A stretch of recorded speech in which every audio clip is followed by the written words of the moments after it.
To, as promised, finally, I feel like I've been waiting for this forever, Sleeping Beauty Turquoise. Okay, we've been already in love with it the way we have been. This is one of Jay King's original designs out of his brain onto our wrist, thank goodness. And there's not a lot that goes on in my brain. So when I get something like this that I'm proud of, I hope that you're loving it. Well, they are. Okay, we have fewer than 2,000. That's between the earrings, between the ring, and between the bracelet. Just to give you sort of a backside story of background information on this. It's Sleeping Beauty Turquoise. If you're familiar with the concept of Sleeping Beauty Turquoise, you're hearing us rant and rave about it. It is that crystal clear, perfect blue. That is the color. That's also in my Ethiopian opal Sleeping Beauty Turquoise ring. What a lucky girl I am to be able to be wearing all of this. I want you to make your own luck today and make your way to us before these are gone. The cuff is flexible in that it will be a custom fit. One of Jay's first things in the world of jewelry was fixing other people's cuffs. Yeah. So you can count on the fact. How I originally got started was cutting beads, and then how I got started in collecting all the different materials. Really, honestly, how I got into buying all the different turquoises and all the different materials is people used to bring their inlay pieces to us to repair, and we had the material to be able to match.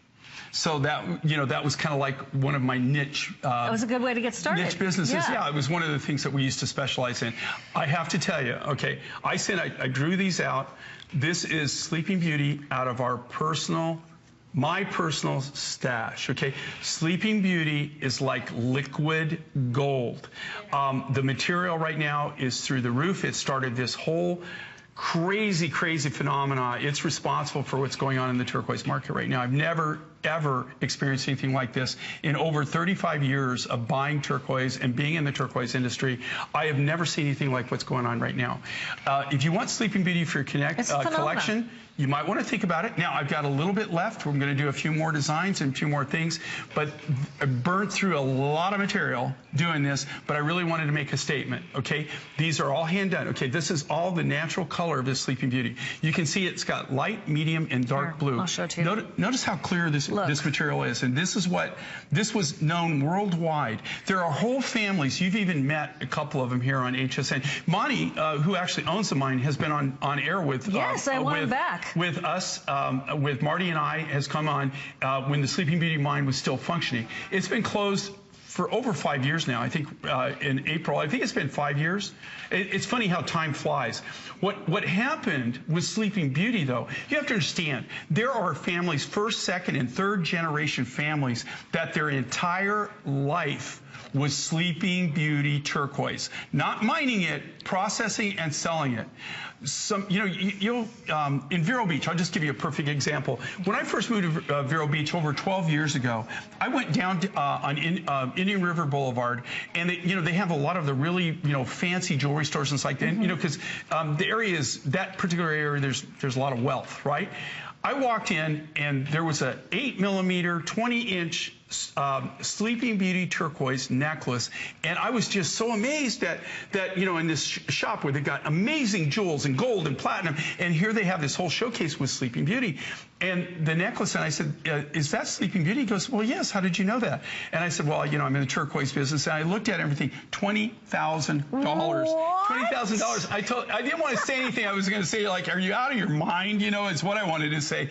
And I said, seriously? He goes, we sell them all day long. But people realize Sleeping Beauty, it's of course it was finished in gold and everything. But when you go to Europe, when you go to the real shishi high-end jewelry places, you always, especially in Europe, you see turquoise, Monaco, Nice. You always see this really high robin's egg blue turquoise, Germany, and this is what it is Sleeping Beauty. What happened is, when the mine closed, everybody just went crazy because now they have no source of rough. Now, I thought there was more people like myself that had stashes, and there are people that have stashes, but I thought there was more volume than there is, and there's not. I mean, it just literally disappeared overnight. What happened in a lot of cases is that, and what's still going on, is American turquoise now, it's reflecting on this. The Sleeping Beauty literally was better than putting your money on the stock market. That you take your dollar and in 6 months it's $5, okay, and then it's $10, then it's $20. Basically, is how it worked. It went up so crazy. What it did when it went up like that, all these international investors that have nothing to do with jewelry, they have nothing to do with lapidary, they have nothing to do with the jewelry industry whatsoever. They're buying it as a commodity, like you would buy silver or gold or platinum. Hot. That's all there's to it. They know that they can buy it. They're not making any more of it, and so that the price is only going to go up. It's not going to go down. So to be able to offer this, and if you look at this, okay, these are all exclusive designs. I designed these, all handcrafted sterling silver. Look at the craftsmanship on this. There are no two of these that will be totally identical. The same people that do my Michael opal inlay, I've got a few more that actually can work with a turquoise, thank goodness. But that's the kind of work. They actually do this with magnifying glass, like glasses on, and they do it with files and tweezers. And they do this mosaic inlay. That's how each one of those is cut, hand cut, put together as a puzzle. And that's all genuine Sleeping Beauty turquoise. You're not going to see pieces this size in Sleeping Beauty, and you won't see them next year at all. This, for some reason, I get carried away. I do this, and then after I make it, I think, well, that was really stupid to use that much of your rough, you know? Well, but we are, I have to tell you, we're running low. 300 left in the ring. On any of the rough material. I won't, I'll be down in 2016. I'll probably be done, if anything, I might have one or two pieces early 2017, and then that's it. We're done. Okay. I don't have any more, and you can't even buy it. Even if you can buy it, the price is just like, these, take this and add a few zeros. Okay, really, this is what they would cost. It was just going to be, it would just be so outrageous, the prices that they're paying for it now. Even if you put it in platinum gold, I think you're going to, it's going to, you know. You're going to be hard pressed. You're going to be hard pressed. Hard pressed. They're paying almost diamond prices for it now. I was just going to say that, like 22 karat gold and diamond prices. They're almost paying like diamond prices for the rough right now. Okay, so you know what? We're glad we have any for you. The fact is that even if it wasn't such a scarcity story, these are beautiful, Jay. I mean, I'm infatuated with them, aren't you? We've got your Sleeping Beauty cuff, fewer than 500. I know that sounds like a lot, but Jay got very generous, okay?